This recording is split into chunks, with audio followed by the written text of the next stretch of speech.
Victoire, donc les amis du Real Madrid, on est en finale. On est en finale, on est en finale, on est en finale. Du coup, donc, victoire du Real Madrid. 5-3, qui aurait cru les amis? Qui aurait cru une victoire 5-3 face à l'Atlético Madrid? C'est fou. Franchement, j'avais pronostiqué une victoire de 0.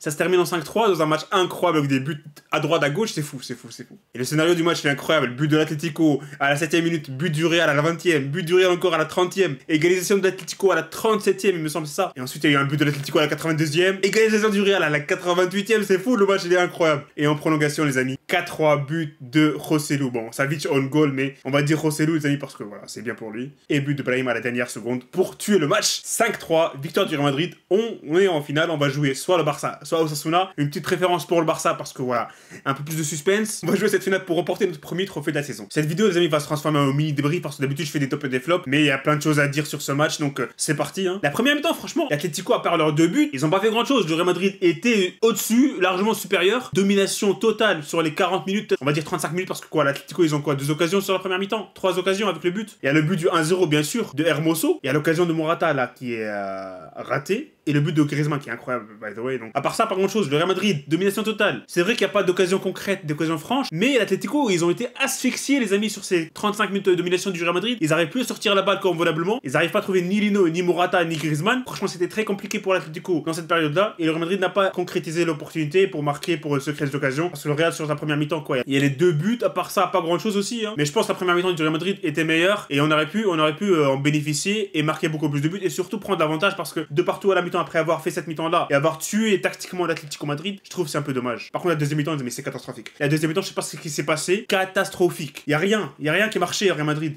Des passes ratées, des trucs, c'est incroyable ce qui s'est passé. Ancelotti a été un peu perdu, Ancelotti qui fait son premier changement à la 70ème, il me semble, que Toni Kroos qui rentre. Je sais pas pourquoi il fait ça. On va aussi parler de Vinicius et tout, mais frère, Brahim Diaz, qu'est-ce qu'il fait sur le banc jusqu'à la 82e minute, jusqu'à ce que l'Atlético marque, ça n'a pas de sens. Brahim Diaz doit rentrer à la 60e minute, maximum 65e. Vinicius, Rodrigo, il faut un match ultra décevant. Brahim Diaz doit rentrer les amis. J'avais dit que beaucoup de personnes réclamaient qu'il soit titulaire pour ce match-là. Mais perso, je suis allé avec Ancelotti, je me suis dit pourquoi pas laisser Vinicius titulaire sur ce match-là. C'est Vinicius et on sait jamais. Mais Brahim les amis, qui mérite, il enchaîne. Et en plus là, il marque le but de la victoire, le but du 5-3. Je pense les amis, Ancelotti s'est trempé sur ce cas-là avec Brahim Diaz. Les autres attaquants aussi, Joselu devait rentrer un peu plus tôt je pense. Bon, je trouve que le match en finale a été équilibré les amis. Le Real avait la première mi-temps, l'Atlético la deuxième mi-temps et les prolongations, il n'y a pas eu grand chose donc voilà, je trouve que c'est un match équilibré. Le Real Madrid en sort vainqueur mais l'Atlético aurait pu gagner, n'aurait pas démérité aussi. On va passer au top et flop les amis parce qu'il y a pas mal de personnes. On va commencer par les tops parce que les flops c'est une liste qui est assez longue. Les tops il y en a 3 pour moi. Ferlandinho, Ferland Mendy les amis, défensivement solide, vraiment solide défensivement. Et il marque ce but à la Karim Benzema avec cet extérieur du pied. Ça passe entre les jambes d'un des défenseurs de l'Atlético, ça finit au petit filet, au black peut rien faire. C'est un très beau but et c'est digne d'un grand attaquant, le but de Ferland Mendy. Mon deuxième top c'est Carvajal. Il avait pas très bien commencé mais franchement les amis, deuxième mi-temps il marque le but du 3-3 et la passe décisive les amis pour le but de la victoire, le 4-3, le contrôle orienté de la poitrine, centre, boum, Joselu. Bon, Joselu se rate un peu, c'est une goal et tout mais bon. Mon troisième top les amis c'est Brahim Diaz.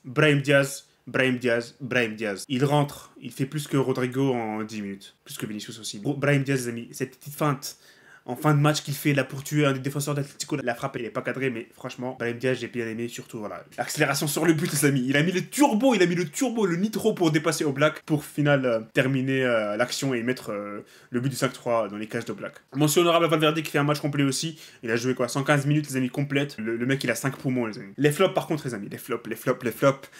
Premièrement le plus gros flop de ce match les amis c'est Kepa Arrizabalaga doit être remplaçant à vie les amis, c'est bon. L'unique titulaire jusqu'à ce que Courtois revienne. Je veux plus voir Kepa moi.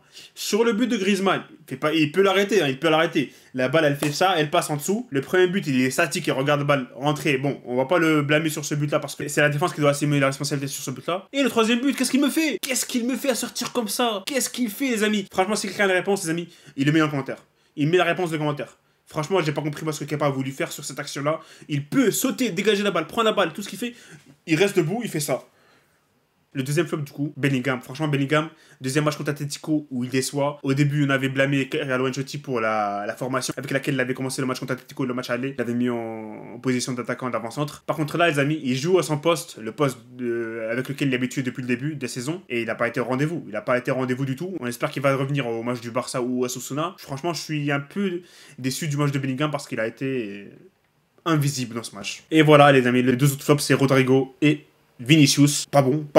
Pas bon du tout, même. Pas bon. Vinicius, sa seule action, c'est sur le but du troisième but. Il fait le plus difficile, c'est vrai. La finition, elle est catastrophique. Il tire sur Oblak, frère. Heureusement qu'il y a Bellingham pour suivre et Carvajal pour terminer l'action. Mais Vinicius Junior, qu'est-ce que tu me fais là? J'ai bien aimé son match contre Mallorca, mais là, franchement, il a pas été bon du tout. Et voilà, je pense que c'est l'heure de mettre Brahim. Hein. Bon, je vais pas attaquer Vinicius parce qu'il a fait tellement de bonnes choses pour le Real Madrid. Mais Carlo Ancelotti doit revoir son système de méritocratie parce que là, Vinicius, il est en train d'enchaîner les mauvais matchs depuis un bail. Et Rodrigo, franchement, flop aussi. Hein. Pas un bon match. Il a cette action pour tuer le match à 2-1 pour mettre troisième. Tire sur Oblak qui sauve l'Atlético avec sa cuisse arrière. Et voilà, j'espère que ce match vous a pas trop stressé parce que moi, il m'a stressé, c'est le cas de le dire. On va finir cette vidéo par les top et les flops, les amis de Madridista, un viewer de la chaîne. Donc, c'est top et les flops, les amis, c'est Vinicius. Il dit que le match est très décevant de sa part, même s'il a les capacités de faire un bon match contre cette équipe. Rodrigo, match décevant aussi pour lui aussi. Hein. Il a les capacités aussi pour faire un bon match, mais pas bon aujourd'hui. Il dit aussi que Bellingham n'a pas été bon aujourd'hui, même s'il s'est réveillé en prolongation. Mais top, c'est un Rudiger, très bon match de Rudiger. On l'a vu remonter un attaquant, ça s'est fait encaisser le 13e but, mais son match était assez bon quand même. Il se fait un peu manger comme Modric